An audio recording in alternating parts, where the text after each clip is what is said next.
Next, from Springfield, we attend a debate between State Senator Darin LaHood and Rob Mellon, the respective candidates for the Republican and Democrat Party, running in a special election for Illinois' 18th Congressional District. The two candidates discuss their stances on minimum wage, immigration, the Iranian nuclear deal, and their plans for improving America's and Illinois' infrastructure. This runs about 1 hour. We would like to welcome our candidates tonight, Republican State Senator Darin LaHood and the Democratic nominee Rob Mellon. Our panelists tonight are Chris Kergard, the political reporter for the Peoria Journal-Star, Jim Leach, the news director of News Talk 970 WMAY, and Bernard Schoenberg, the political reporter for the State Journal-Register. Our candidates had a coin toss before the event, and Mr. Mellon will be kicking off tonight. Okay, good evening. My name is Rob Mellon, and I am running to serve in the United States Congress. And that's what this election is about, service. Let me tell you a little bit about who I am. I was taught from a young age that service to others is the noblest calling. I've dedicated my life to service. I've served my country as a soldier in the United States Army in the 10th Mountain Division and overseas in the 2nd Infantry Division. And I continue serving today, a captain in the Army Reserves, as the commander of the Drill Sergeant Unit in Quincy. I also serve young people as a high school history teacher, and I'm very proud to be part of shaping America's future. I am a man of faith, a husband, a father, and as of last week, a grandfather. My faith and my family are important to me, so I continue my servant leadership at home. Now let's talk about my opponent and his backers. Mr. LaHood has a record in the state Senate of voting against education, voting against the working men and women of Illinois time and time again, voting against things that would advance the middle class. He has set his priorities. Like Aaron Schock, he spends nearly all of his time raising money. But don't you think that the cronies and the special interest expect something from that money? So that's what this election is in a nutshell, a clear choice between Darin LaHood and the special interest and me, a man who has dedicated his life to serving others. And I'm asking for your vote because I want to be your voice and I want to serve you, the real people of Illinois. Thank you. Senator LaHood. Thank you. Thank you for the opportunity to be here tonight. I'm proud to be the nominee for the Republican Party for the 18th Congressional District. When I think about being the nominee for this district, I think about people in this district. And over the last 5 months, I've traveled around, and people that live in this district are people that work hard, people that play by the rules, people that have a strong faith in God, people that love their community, but they're not real happy with their government. And my wife and I, we're lucky to have 3 young sons. They're 13, 11, and 8. And we're raising our children in Central Illinois because Central Illinois is our home. And those values that I mentioned that make Central Illinois the unique place it is and why we're raising our children here, I think about the future. I think about the future of our 3 kids. And right now there's a real disconnect between what goes on in Washington, D.C. or what doesn't go on in the rest of the country. I'm proud of my record in the Illinois State Senate over the last 4.5 years. And the issues that I've advocated on behalf of, whether it's fiscal responsibility, whether it's ethics and transparency, whether it's trying to turn around the business climate here in Illinois. I also think about the future of this country and how we can make things better for people. I spent 10 years as a state and federal prosecutor. I'm proud of my work as a prosecutor, helping victims all across the state of Illinois and at the federal level. My work as a state senator on behalf of those issues, my work as a prosecutor, that's who I am. I'm a strong practicing Catholic. My faith is a big part of who I am. My family and my faith are what have driven me in public service, my private life, and what I hope will drive me if I'm fortunate enough to get elected in the election on September 10th. Thank you. Looks like the first question comes to me. I'll send it to Senator LaHood, and it was written down here before Mr. Mellon brought this up in his opening. But through the end of June, and I may have a lowball number here, but Senator LaHood, you've raised more than $1 million in the race. And Mr. Mellon had raised something, I believe, less than $15,000. I know he is. And it's less. Less than $15,000 and had pledged not to raise $150,000, but there we go. What do these numbers indicate, and should there be any changes in the laws concerning fundraising? Well, I'm just saying I'm proud of the election that the campaign we've run and the election we ran in the primary. We had a spirited race in the Republican primary against 2 opponents, and proud of the support I had from all over this congressional district. I got support from all 19 counties. In my time in the state Senate, I had very good fundraising numbers there because of the things I advocated for. Most of my donations came in small donations, but I'm proud of that support and the work that we've been able to do in the state Senate and in this congressional race. You know, the worst part about this job is raising money, but arguably it's one of the most important things. When you have 3 media markets in this congressional district, it's 19 counties, you know, goes from Peoria to Bloomington-Normal to Springfield to Jacksonville to Quincy. The one thing that I would say, and that I've advocated on behalf of, is more transparency. We should have a system where you can Google any particular candidate and find out where their money came from, who was the donor. We should have lots more transparency. I'm 100% supportive of that in this process. Transparency and openness in terms of where you get money from. Mr. Mellon. You know, I don't think I'm overstating it when I say that I think our democracy is in real peril. I really do. You know, the amounts of money that are flowing into congressional campaigns are absolutely obscene. You know, Mr. LaHood was able to raise $250,000 in the first 3 days after he announced. I think people are sick and tired of it because they know that money comes with strings and attachments. He's in a position right now where he receives so many donations from different groups that he can't be objective anymore without turning over his shoulder. And I think that's why, you know, if you look at the country, for example, people like Bernie Sanders and Donald Trump, they appeal to people because they come without strings attached. And I think that's what people are you know, thirsting for, actually. You know, they're fed up with the money in politics. They really are. They see the partisanship and the obstruction, and it goes back actually to these gerrymandered districts, and the 18th, of course, is one of the worst in the entire country. And what they do in this circumstance is they get someone who is almost a slam dunk with name recognition and so forth, $1.5 million in a gerrymandered district, and then it becomes like this money-making scheme, and they just funnel money into it. I mean, I've raised $10,000. That's what I've raised. I mean, as fundraisers every single day. When's enough enough? Seriously. He doesn't need $1.5 million to get out the word. I mean, I've done it on $10,000. You know, Congress has also written and rolled back the rules. They've made slush funds legal. You know, that has to change. Next question to Mr. Mellon on immigration. What would be your preferred method for securing our southern border and dealing with the millions of undocumented workers who are already in this country, and how would you pay for it? Well, I think our current immigration policy is like a real example of how the Congress is completely ineffective. We have not had comprehensive immigration reform since the Immigration and Reform and Control Act of 1986. And that law was based on a relative good idea. And the idea was, let's bring in the best and the brightest. But what it left out was these, you know, low-skilled laborers. There was no visa system for that. Coupled with the fact that the border has been leaking like a sieve for decades, that's resulted in millions of undocumented individuals coming into the country. You know, deportation, court costs, walls, drones, these are all very expensive. And it's not the most effective way to deal with the problem. There's no question that we need to increase our border security, and we need more safety in that regard. But building a multi-billion-dollar wall is not the way to do it, and we know it doesn't work. We can fix our work visa system, streamline the process, deal with the backlogs that exist, and we can create a visa program for low-skilled workers that would go a long way to dealing our undocumented worker problem. You know, that's the wisest course of action. Senator LaHood? I think first and foremost, you got to secure the border. That's the first thing you have to do, and you have to stand up for the rule of law. As a former federal prosecutor, I'm in a unique situation. I've actually been in a federal courtroom and prosecuted immigration cases. I've sent people back to their country of origin by enforcing the law. Those two things have to be first and foremost. I do not support amnesty. I do support streamlining our legal immigration process. When you talk to people that have been through the process on the legal side, it can take anywhere from 4 to 7 years. That's way too long. We ought to be able to modernize that and make that more efficient so that people can get into this country.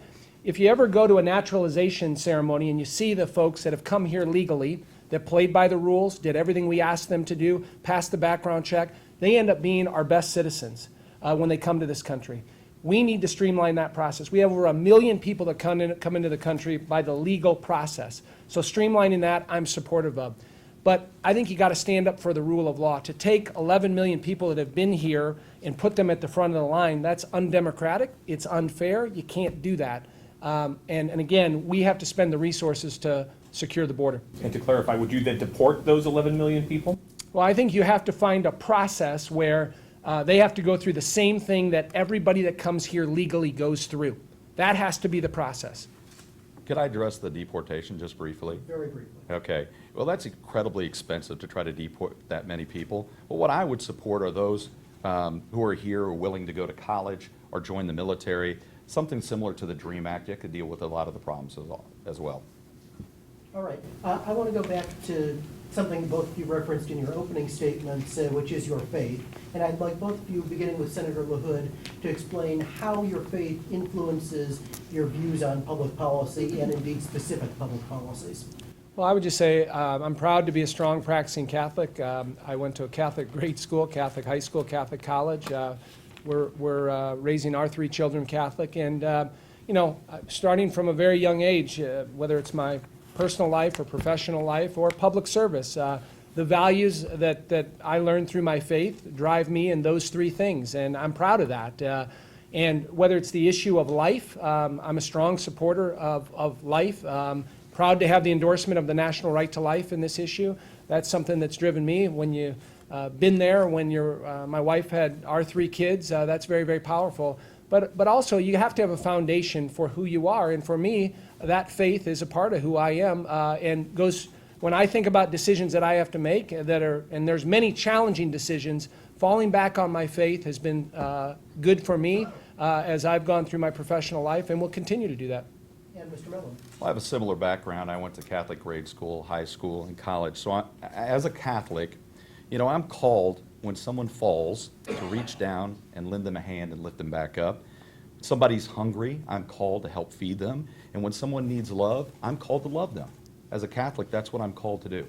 And since the idea of pro-life came up, I would contend that I'm the only pro-life candidate running. You know, Pope Francis has said that the unborn child in the womb is the most concrete example of innocence. I actually believe that. I do believe that. But on the question of life, it has to be much more than that, not just the birth of a child. And Mr. LaHood considers himself a staunch pro-life advocate. You know, as a member of the state Senate, he's voted against education and feeding children.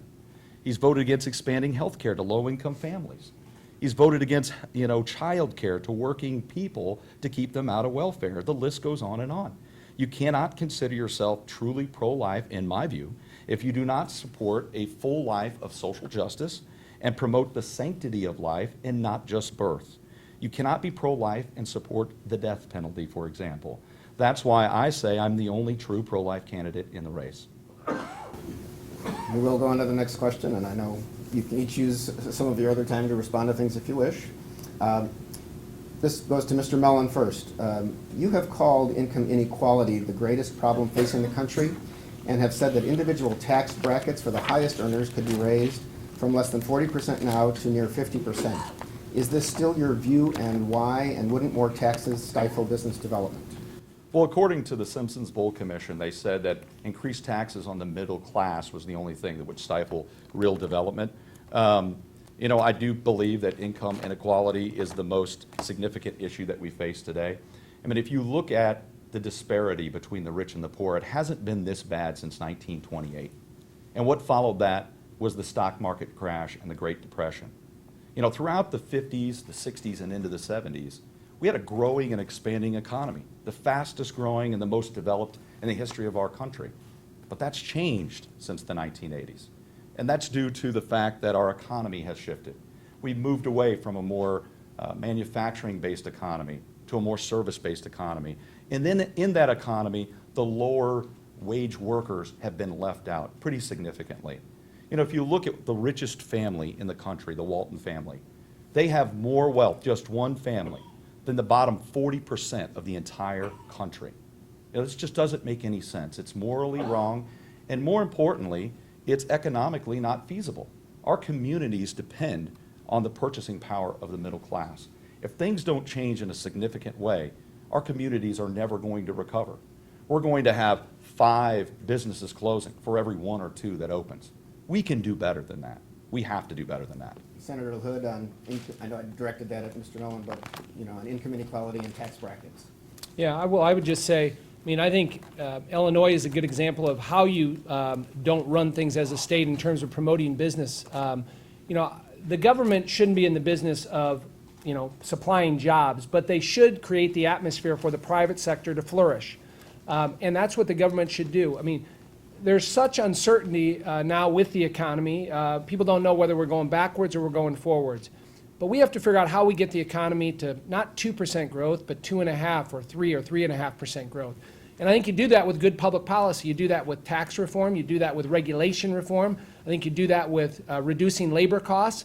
I mean, we continue in Illinois to hemorrhage jobs, opportunity, and people out of the state because we haven't had good public policy here in the state for the last 12 years. And this is a good example of how not to do it. Many other states around us have made those changes. You know, we still have an $8 billion deficit. We have one of the worst business climates because we haven't made those changes. Fiscal discipline, bringing more transparency and ethics into government, and again, promoting the private sector. You know, Caterpillar is a great example. They're the largest employer in the state of Illinois, 22,000 workers. They haven't built a plant here in 10 years. Now, they built 5 of them, all in other states, mostly in the South, that have strong business climates. Can you imagine if we had those 5 plants here in Illinois, if we change things around? That's what brings income inequality back, good private sector jobs. Income inequality back, labor costs, are you kidding me? We I just want to say, what that means is, No, please. reduced Mr. labor Mellon? costs means everybody in here makes less money. That's what that means, just so you I'd know. like to actually follow up with that point, with this question directed first to Senator LaHood. To that point, because again, not only are we seeing jobs go to other states, but in fact to other countries, labor costs sometimes cited as an example there. So I would like to have you follow up on what you mean by that, and what other strategies would you use to try to keep those jobs here in America?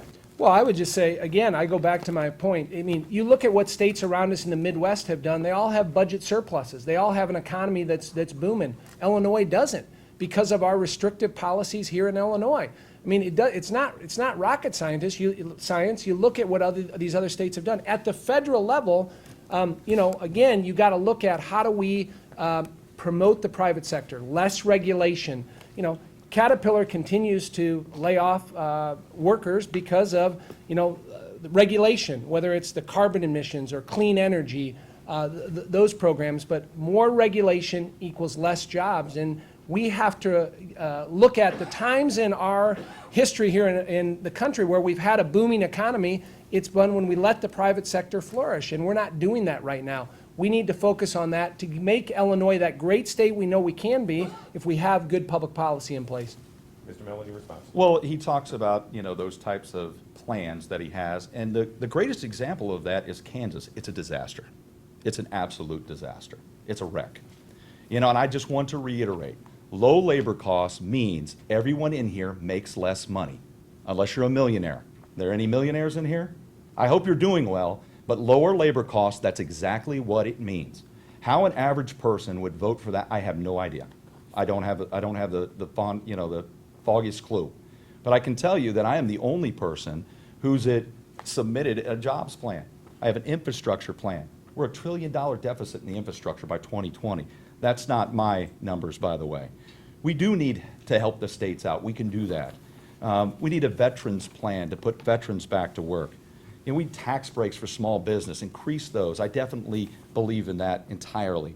Small business investments. Let's give some technology investments to local business to make them a regional business, and then maybe even a national or an international business. And then onshoring. You know, and this is not a Democratic ideal, but we need to get that $2 trillion that's parked in banks in the Cayman Islands and other places. We need to repatriate that money.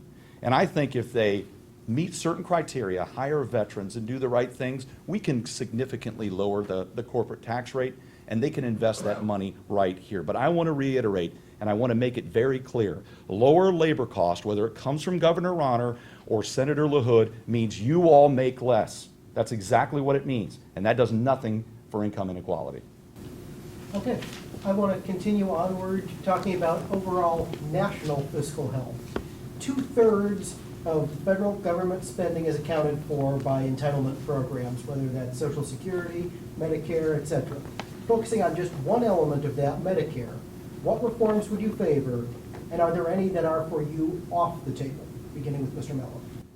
Well, for me, I think the Medicare program and the Social Security program combined together give seniors the protections in their life that was lacking before. Sometimes we forget our own history. And if we look back to the Great Depression, for example, more than 50% of our seniors were living in poverty. And the plans that have been put in place since that time period, Social Security and you mentioned Medicare, are incredibly important. I think we can look at some reforms in Medicare, but we have to be careful. We know that it's really expensive. The best way to do it is to deal with the overall healthcare costs that are going on in the country. And healthcare reform is going to address some of those concerns, and hopefully that will fix some of the concerns that we have with the cost of Medicare. But if we decide we're going to bump up the retirement age, for example, for someone qualifies for Medicare to 69 or 70 or something of that nature, we have to really consider those who are working in coal mines and in factories. What's it like to work a lifetime in a coal mine till you're 70 years old before you can draw? To me, what that means is they want to work us all until we die, and then they don't have to pay into it at all. I truly believe we have to live up to the promises that have been made to our seniors. And if you ask me, we can make the commitments through Medicare and Social Security with some reasonable choices. We don't need to throw the whole thing out or change it substantially. And if you vote for the other side, that's exactly what's going to happen. All right, Senator LaHood. I mean, the reality is we're $18 trillion in debt and growing. We're almost close to $19 trillion in debt. 20 cents on the dollar we pay to the Chinese. So you mentioned it, 2/3 of our budget is tied up in entitlements. So, I mean, it's clear we have to look at how do we make government more effective, efficient, and accountable to taxpayers. And so when you specifically ask about Medicare or look at Social Security, looking at means testing, thinking outside of the box, being creative, we have to look at that. I think about myself. I'm 47 years old. People are living a lot longer. I personally would be looking at, raising the retirement age to maybe 69 to receive your benefits for Social Security or Medicare. We have to think about that and alter appropriately. But to sit back and say do nothing and let the federal government grow and grow and grow, you can't do that. It's a disservice to our kids and our grandkids. That's a debt that's going to be left with them. And when is enough enough? I mean, 18 trillion going to 19 trillion. We can't keep going down this path. Fiscal discipline has to be there. Fighting two wars unfunded don't help. Okay. This one goes to Senator LaHood. Since same-sex marriage became legal in Illinois, more than 250 such couples in Sangamon County alone have been issued marriage licenses. You said that you would seek a constitutional amendment to overturn the Supreme Court decision legalizing same-sex marriage nationwide. Do you still want to do that, and what happens to those newly married couples?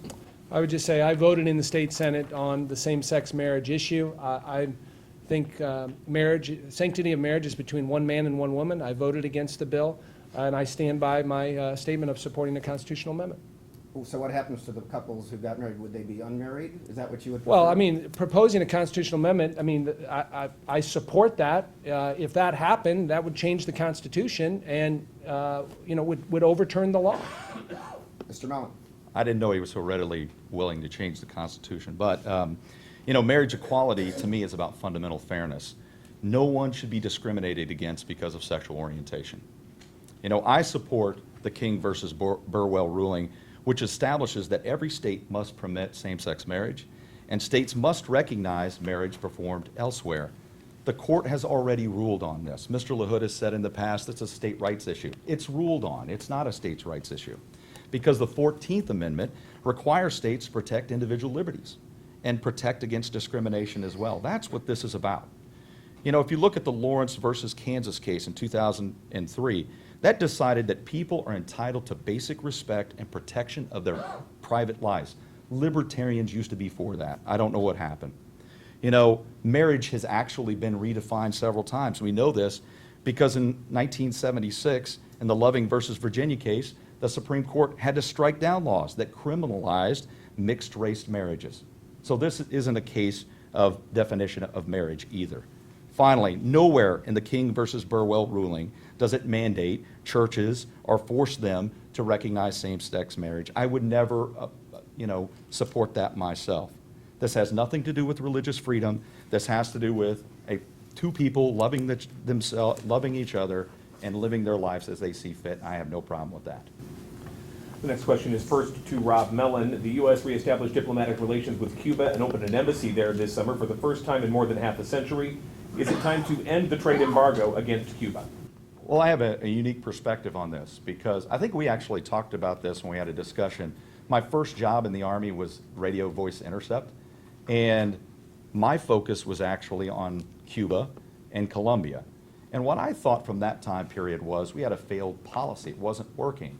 It didn't do anything about removing the Castro regime in any way. And so I thought, just in my mind, that the best way to get people to accept democracy is to allow them, American ideals. Let's open it up. Let's trade with Cuba. I would contend within 5 years, if we completely opened up Cuba, we would have a democratic Cuba. I completely believe that. Continuing on with a flawed, failed policy doesn't get us anywhere. They're 90 miles off our coast. This is an easy thing to fix. We have relations with other nations that do similar things that are just as bad, and we have better relations than we do with a nation that's 90 miles off our coast. We can fix this, and it's for the people of Cuba, most importantly, because I think if we open up Cuba, we'll have a democratic Cuba. Senator LaHood. I support opening up relations with Cuba. I think it makes sense from an agriculture standpoint. It makes sense from an economic standpoint. And so I'm supportive of the reestablishing diplomatic relationship with Cuba. And when I think about agriculture is the #1 industry in this district, and our farmers produce the best products anywhere in the world, whether it's corn or soybeans or lots of other products. And having a new market like Cuba, I think, benefits folks here in this district. It's jobs, it's opportunity. And so I think it's good public policy to open up those relations with Cuba and to establish American ideals and to build on their democracy there. It's not perfect by any means. They've had a history of human rights violations. But I think using economics and capitalism to bring them along is a positive thing, and I would support it. So we agree on something? So is that it tonight? Yeah. We've got one. Okay. Senator, as you've noted before several times, you are a 10th Amendment kind of guy. Yep. You strongly believe in states' rights. I'm curious, first with you and then with Mr. Mellon, should the federal government act to enforce anti-marijuana laws in states that have legalized either marijuana wholesale or medical marijuana? Well, I think you got a couple things going on there. You're right. When it comes to the 10th Amendment, in letting states be the laboratory of democracy, I'm supportive of that. I think the federal government should be very, very limited. Securing borders, protecting our national security, those are two things. And looking at states as the laboratory of democracy. I may not like what Colorado does with medical marijuana or Texas does with same-sex marriage or whatever the issue is, but letting states be the laboratory of democracy I think is important here. But you got to remember, we have federal laws on the books pertaining to controlled substances. So you got to look at either repealing those laws. Those laws are on the books, and we're exploring that right now. So obviously the Obama administration has taken a blind eye to this. They've told the Department of Justice not to enforce the law when it comes to states that have passed medical marijuana or recreational marijuana. But the uncertainty with that could change pretty quickly. So either you got to think about repealing those laws that are on the books, or you got to enforce them. Would you be in favor of repealing them? I would have to look at what that would mean in terms of other drugs. I mean, is that marijuana? Does that include cocaine? Does that include other harder drugs? I mean, I think that's a debate that is a slippery slope that I think could be dangerous. Mr. Mellon? Well, I don't think it's dangerous for Colorado. Colorado's made those distinctions pretty easily. They didn't legalize cocaine, and so I agree in this aspect of letting states decide. I believe in federalism to a certain degree. I also believe that if you have good government, you can accomplish things. We know that's the case. We look back at our own history. It's the government that established the GI Bill. It's the government that established Medicare. It's the government that established, the post office. That's going really far back. It does some things well. And where it doesn't work well, as a progressive, I would never be for that. I'm for things that move us collectively forward as a nation. And in terms of the the medical marijuana, like I said, I think I would leave it up to the states and let them decide what they would like to do. I think it would be incursion on states' rights issues, in my opinion, if we would do anything against that. So I'm not in favor of repealing them. I'm also not, against a state that decides that they want to, make it illegal. But I know that our prisons are full of individuals who've been arrested and have these nonviolent crimes. These things can be fixed. We don't need this burgeoning prison population. It's a sore eye on our democracy, and that needs to change. Next question directed first at Mr. Mellon. I'm going to do a Springfield-centric one. There's been a kind of a push for about 50 years or so by some in Springfield to build a second lake as a second water source. There's Army Corps of Engineers and EPA need to approve that. Would you advocate for those federal agencies to approve plans to build a second lake as a backup water source for Springfield? Mr. Mellon. Well, I'd have to look into that more specifically. And the one thing that I would say as a hallmark is if people would trust me to be their next congressman, I'm very thorough and thoughtful. I want as much information as I possibly can. I don't bring these ideological positions in where I'm, immovable, I guess. So I would have to look at that more specifically, but I would tell you in general that I support infrastructure improvements. They are sorely lacking, not only in Springfield, but in other parts of the country. I'm sure that we'll talk about infrastructure in the future, but that might be something that I certainly think that we can use money for. And I want there to be a very clear, position here that we do have money. When we go back to the wealth and income inequality, with billions and billions of dollars flowing into the top few, there is money out there. There's no money if we continue with the same tax structure we have. But if we change that, there is money for infrastructure. If we change our priorities, we can take care of things like that. Senator LaHood. I would just say, I'm a big believer in letting local officials decide local issues. Having a federal congressman come into Springfield and tell you, what you should or shouldn't be doing, I don't think is the right. This is a question that the city council wants to do. Would you advocate for it then and see if you can get federal approval for it? If there's consensus here locally with the city council and the people in Sangamon County that they want that, I'm going to be a strong advocate for that at the federal level, whether it's working with the Army Corps of Engineers or EPA or whatever agency that is. Part of this job is being a strong local advocate for the district. How are we moving our cities and our congressional district forward? And if that's something locals want, I'm going to be an advocate. This is live coverage of the 18th Congressional District Debate. Republican Darin LaHood, Democrat Rob Mellon on News Talk 970 WMAY in partnership with the State Journal-Register. Our next question now to Senator LaHood. Actually, whichever one of you is victorious will be landing right in the middle of the federal budget battles. Senator, would you be willing to force a government shutdown in an effort to defund Planned Parenthood? Well, listen, I think whenever you think about a government shutdown, it should be at the very last resort. So I don't think we should get in the habit of shutting down the government because it has real ramifications for people and companies and opportunities and the economy of this country. And I think I've mentioned this before. When you think about what would justify shutting down the government, I think you almost have to have some type of catastrophe out there that would threaten the United States. So that's the framework that I would look at going forward. But I'll just tell you on the Planned Parenthood, the facts are, amazing here and absolutely sad and tragic when you look at the harvesting of body parts by Planned Parenthood. I think there needs to be a full investigation on this. People need to be held criminally liable that were involved with this if in fact that reveals that. But it's astonishing that in 2015 there's an agency that gets funded with taxpayer money that's involved with the harvesting of babies. Mr. Mellon. What I would say is we have to be very careful if we talk about the government shutdown. I can promise you I will not shut down the government. I would never vote to shut down the government. And in times of catastrophe, you would want to shut down the government? That is when it's needed the most. That is completely illogical. I cannot think of a single circumstance where the Congress shouldn't be doing their job. And if they shut down the government, they are foregoing their most basic responsibility to do their job. And I really fear, I really do, that if Mr. LaHood is elected, there's going to be a similar vote like that.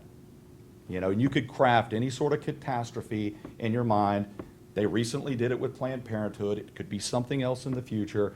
I can pledge to you that I would never vote to shut down the government, because it is my job to fix problems, not to close off the government and go home on vacation. All right, Mr. Mellon. Illinois lawmakers tend to be at their most effective on local and regional issues when they work together. Bearing that in mind, what current member of the Illinois delegation would you try to emulate if you were elected, and why? You know, to be honest, I don't have a lot of faith in our elected officials right now. I mean, if you look at the Congress, it's completely dysfunctional.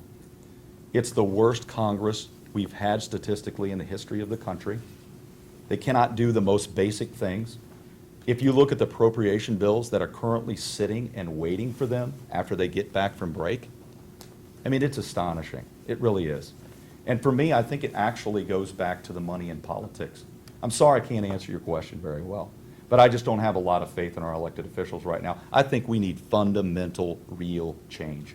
We need individuals who are not tied down by special interest and all of these campaign contributions, so no matter what they vote on, they got to turn around and check. We need real autonomy, and we need real leadership. And to me, like I said, I'm very sorry I can't answer that question specifically, but I just think we need real change in this country.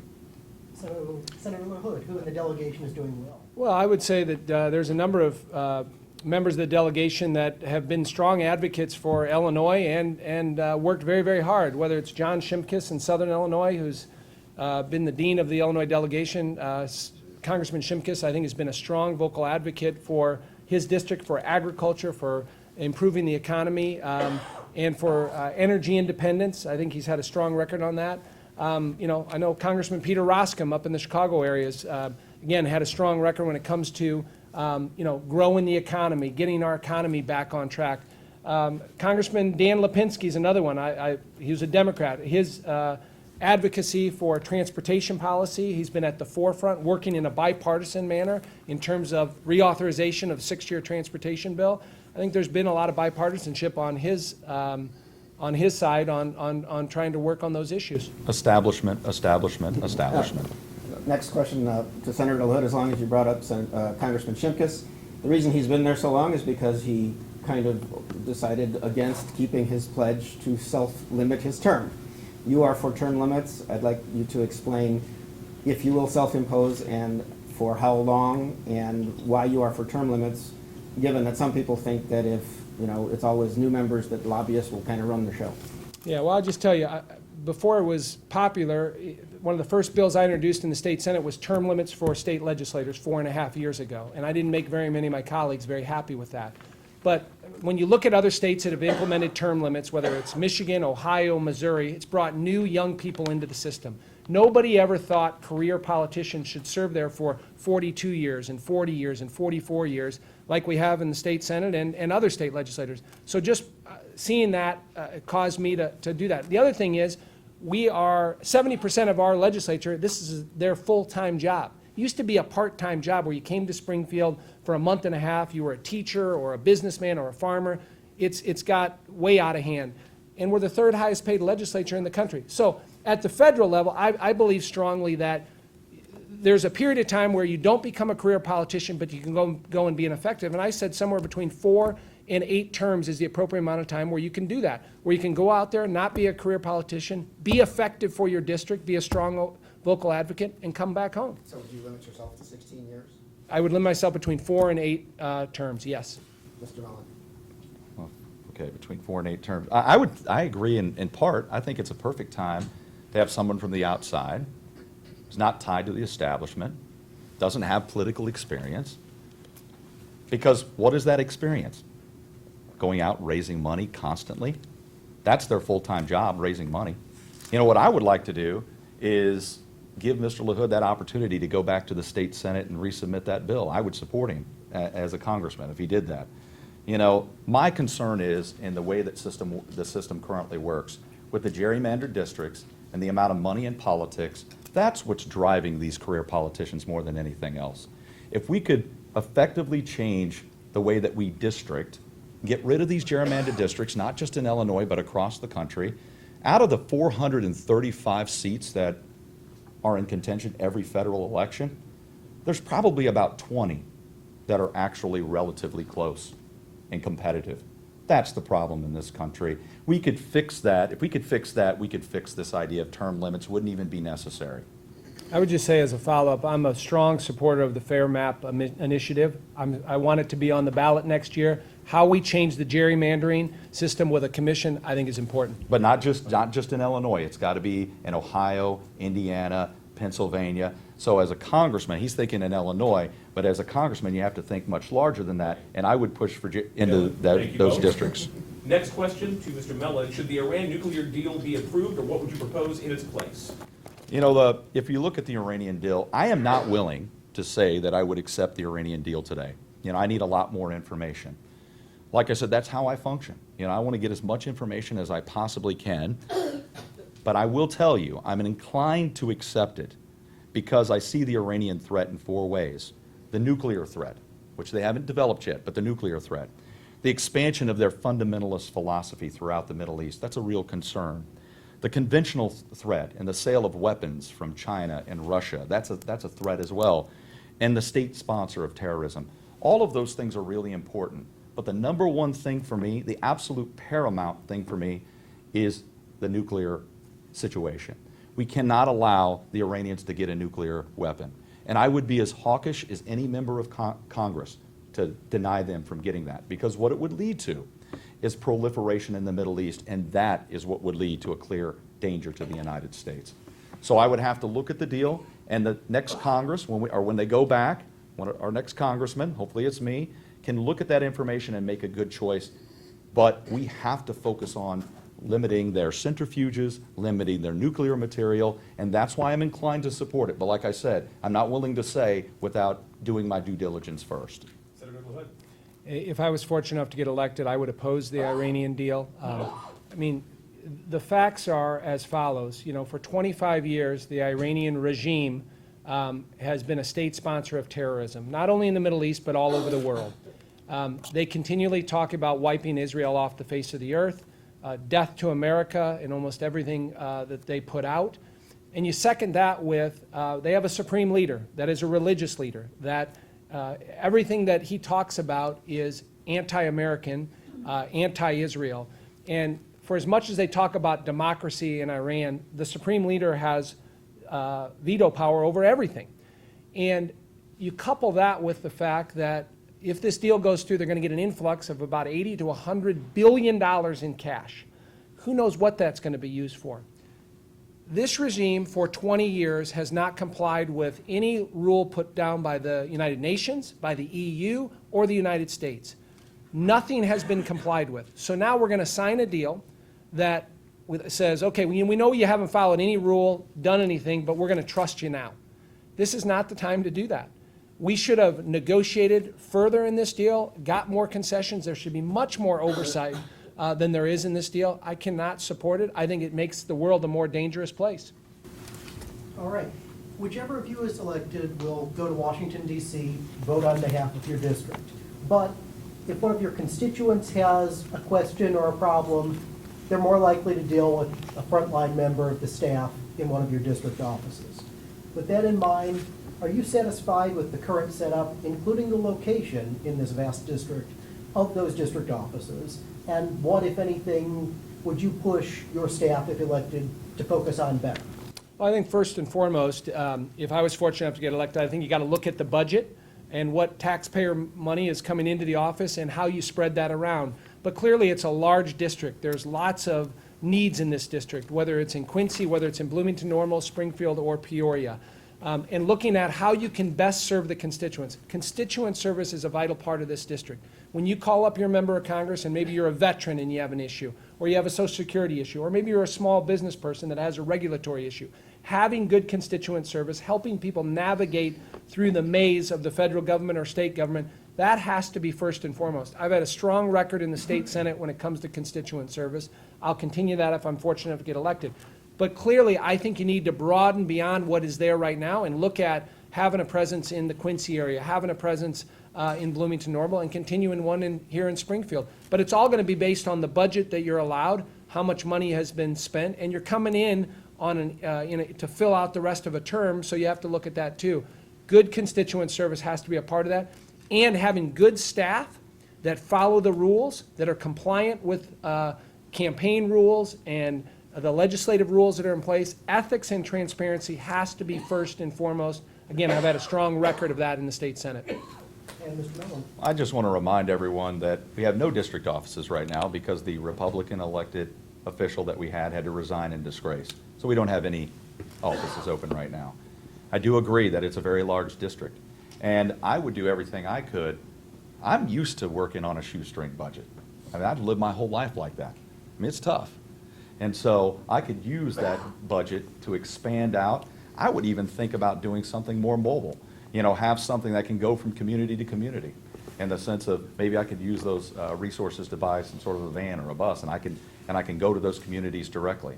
It's the most important thing to me, because like I said in the beginning, it's about service to me. Since I haven't been tied to raising money this entire time, when I get into office, I can spend all of my time on community service and constituent service. That's the real value. You know, the Congress, as it sits today, they spend half of their time, more than half of their time, raising money. What time do they have for the average person? And I guarantee there are people in here that try to contact Congressman Schock or others, maybe even Senator LaHood, and they talk to someone and they get pushed aside. You know, it's about priorities. That is one of my #1 priorities. So I can absolutely guarantee you, because I'm unfettered and I don't have those strings attached, I can spend all of my time on constituent service. Just for the record, I think the clerk of the House has tried to keep Congressman Schock's offices open at least some hours, so that people can Who's call running and get referred. Well, Who's their congressman? They've continued to pay the staff. They don't have a congressman, Okay, you're right. okay. Anyway, directed at Mr. Mellon, I know this is always a touchy subject, but there was another national story just today about people getting shot. We don't know where the gun came from, terrible situation. But just one specific on this, and if you wish to expand on the issue. Should background checks be mandated for all gun show purchases anywhere in the country? Mr. Mellon. You know, I'm a strong proponent of the Second Amendment. I truly am. But at some point, this has to stop. There's so much violence. 90% of the country supports background checks. There needs to be a seamless process with some connectivity. That's common sense. We can do that and protect people's Second Amendment rights. And then that would give us some protections from those people who are designed to do harm or have an inclination to do harm, prevent them from getting the weapon as best we can. Can we knock it out entirely or eliminate it? No. But we can do the best we possibly can to make sure that the current laws that are on the books are enforced. And right now, we know that that's not the case. You can look at the news. Like you said, there was another situation of a mass shooting. 3 people, I think, got killed in Virginia just today. It seems like every day or every other day something like that's happening. There's been a devaluation of life. You know, that's the saddest thing about it, just in general. I want to protect people's Second Amendment rights, but we have to work together. We have to come together as a collective and say, how can we fix this, instead of playing politics? And on this issue specifically, it is a complete political football. It's there every single election. No resolution is there, so they can use it for elected purposes, you know, when campaigns come rolling around. But yes on background checks, right? Yes. Okay. Senator LaHood. I'm a strong supporter of the Second Amendment. I think the laws we have in place are sufficient now. I think there's many mechanisms in place. You know, whether you're restricted from owning a weapon, whether you're a convicted felon or been convicted of domestic battery, or you have mental illness, I think we need to enforce those laws that are on the books right now. Well, what about if you can go to gun shows and not get a background check, they won't know that? I think the current laws that are in place are sufficient. And I would tell you, if you look at the incidences where these have occurred, many of these people are deranged people. We don't know this particular incident, but disenfranchised workers, people that have mental illness. I'm all for using taxpayer money to fund mental illness, to get to people that need that. Taxpayer money should be spent on that. But the Second Amendment is very, very clear in the language and what the forefathers put in there. And I think the laws we have on the books need to be enforced. The Obama administration continues not to enforce federal firearms laws, and they need to be enforced. We have so many gun laws on the books, and none of the gun laws that have been in place have been enforced to the fullest extent of the law. I think we need to have that. That's because the Again, ATF please and the just law stay with enforcement has format. been Let's just continue defunded. on. It's been Next question defunded. is for Senator LaHood. Back to the issue of labor costs. What should happen to the federal minimum wage? And please, if you could specify an amount where you think it should be set now and perhaps say 5 years down the road. Well, I think what we have it at now is sufficient. You know, if you look at what's happened because of that, states are now taking action, cities are taking action. Chicago just passed a city ordinance to raise their minimum wage to $15 an hour. They want to do that, and elected officials can live with that, let them do that. They did that in Los Angeles. I mean, right now in Illinois, we're $1 above the federal minimum wage already. And so, you know, if the people here in Illinois want to raise that minimum wage, they should be able to do that. I think the federal minimum wage is sufficient for now, and let states and municipalities and cities, if they want to raise it, they can do that on their own, and they'll be accountable to their voters and taxpayers. Mr. Mellon? 725 is sufficient. I mean, that's sad. It really is. You know, most importantly, we have to start with the basic premise that no one who works for 40 hours a week in the greatest country in the world should ever live in poverty. These are working people. You know, currently millions of Americans work a full 40 hours a week. They play by the rules, like Mr. LaHood says, but they still qualify for welfare. That's flat wrong.